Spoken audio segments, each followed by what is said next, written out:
दूर दराज की पहाड़ियों में एक छोटा सा गांव था। वहां छोटे छोटे घर थे और चारों ओर हरे भरे लहलहाते खेत फैले हुए थे। उस गांव में अली नाम का एक लड़का रहता था। अली बहुत बहादुर था। वह रोज की तरह अपने दोस्तों के साथ खेल रहा था। सभी दोस्त छुपन छुपाई खेल रहे थे। कुछ बच्चे खेतों में और कुछ जंगल में छिप गए।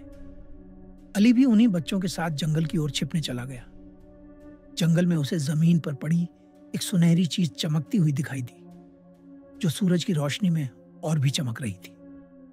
जब अली पास गया और ध्यान से देखा तो पता चला कि वह एक सुनहरा सिक्का था। अली की आंखें हैरानी से फैल गईं। जैसे ही अली ने उस सिक्के को जमीन से उठाया, उसे एक अजीब सी सनसनी महसूस हुई।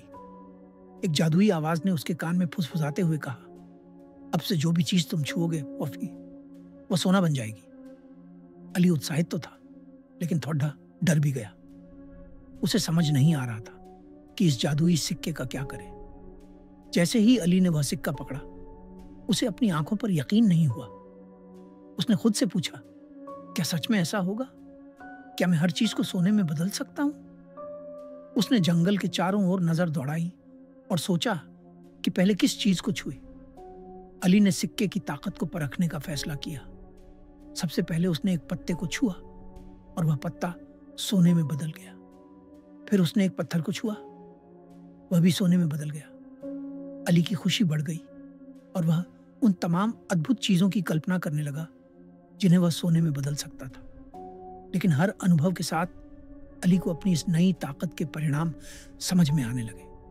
उसने एक सुंदर फूल को छुआ, लेकिन वह अपनी खुशबू और कोमल सुंदरता खोकर सोने में बदल गया। फिर उसने एक पक्षी का घोंसला छू लिया और वह भी सोने का बन गया। पक्षी बेघर हो गए। अब अली को पछतावा और दुख होने लगा। उसे समझ में आ गया कि उसकी ताकत केवल एक तोहफा नहीं, बल्कि एक बड़ी जिम्मेदारी भी है। उसने अपने गांव के बारे में सोचा कि कैसे वह अपनी ताकत से गांव वालों की मदद कर सकता है। लेकिन अगर समझदारी से इसका इस्तेमाल न किया जाए तो यह विनाश का कारण भी बन सकती है। सौभाग्य से अली ने समय रहते समझदारी दिखाई और फिर उसने इस जादुई सिक्के का उपयोग अपने गांव की भलाई और खुशहाली के लिए करना शुरू कर दिया।